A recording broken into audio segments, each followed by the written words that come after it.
got some ideas for you for something you can do on these cold winter days.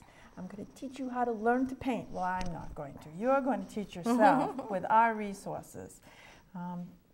If you have some artistic ability, or at least an interest in art, we have the resources at the library to get you going. We have books, we have magazines, we have videos, and we have online resources that can get you started on your first foray into, I'm going to cover painting today.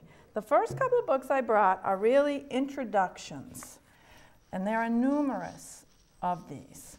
This one is by popular art instructor Jerry Yarnell, and he has a show on PBS called Jerry Yarnell's School of Fine Painting.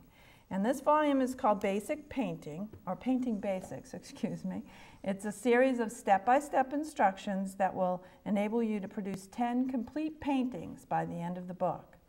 This book will also give you valuable tips on things like color mixing, applications, composition, depth, the various techniques that you need to know for painting. And this covers a variety of mediums. It's not geared to any one particular medium, so oils or acrylics or watercolors can be used. But so it's basically a method, regardless of what you use. It's the method. Yeah, and it's basically a visual method that he uses.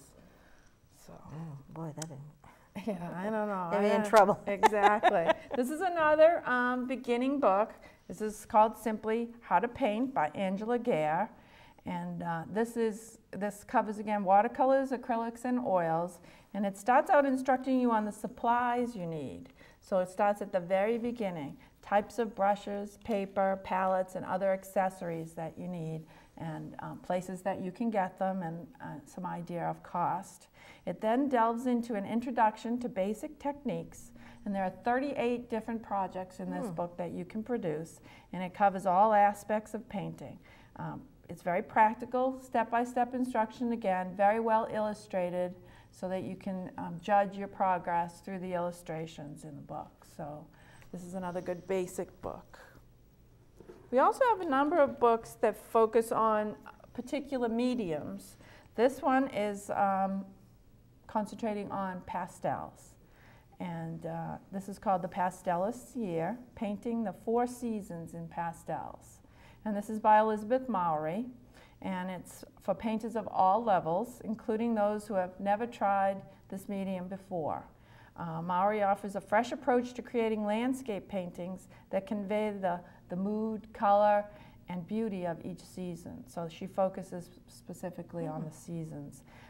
Basic pastel materials are discussed and techniques are reviewed, and it's very well illustrated, again, with step-by-step instructions to get the desired effect that you want. So that's pastels. Now, if watercolors are your thing, we have books on watercolors as well. This is Watercolor Basics, and it covers the 4 basic watercolor techniques. It includes lessons in basic composition, easy and informative demonstrations of the techniques, and again, you end up with a finished product at the end of it. There's also a section on painting from photographs, if you can't paint in the real life. Or even photocopies, you can create the same kind of effects as you would in real life. So that's watercolors. This one's on oil painting. Oil is a little different medium to get started in, a little more difficult, but nevertheless, they say even the beginner can try it. It teaches you how to choose your canvas and paints, how to use and mix colors, recommends palettes for landscapes, and it teaches you about composition again and the best effects for painting landscapes. This is all focused on outdoor painting. So it's fully illustrated again and very well illustrated, full color. So this is a lively, colorful approach to oil painting. There's also different types of painting. We talked about outdoor painting and landscape painting. This one is on still lifes, so you can stay indoors with this one and paint 9 projects that are ranged by skill level. You can start out with the easiest ones and build your way up as you get more confident.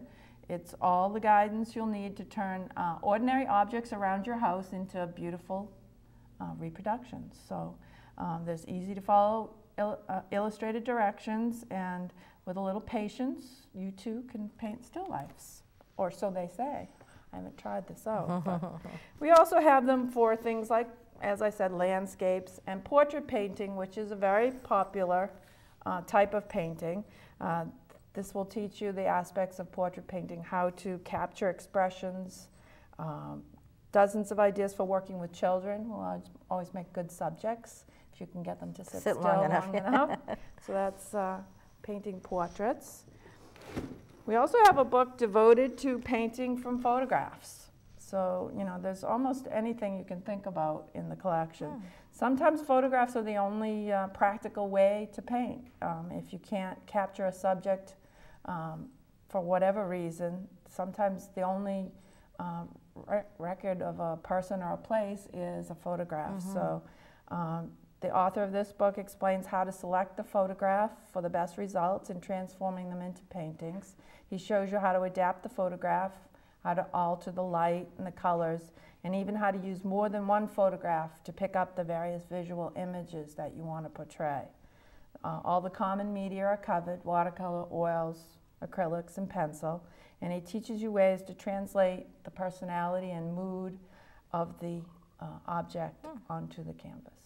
So, and lastly, again, if you'd rather see a visual lesson, we have a variety of videos and DVDs at the library on the various mediums of painting, as well as the different techniques.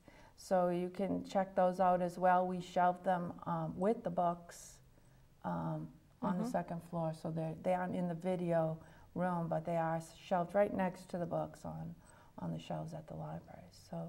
So if painting piques your interest on these cold winter days, stop by the library and we'll help you out. We'll get you started, at least.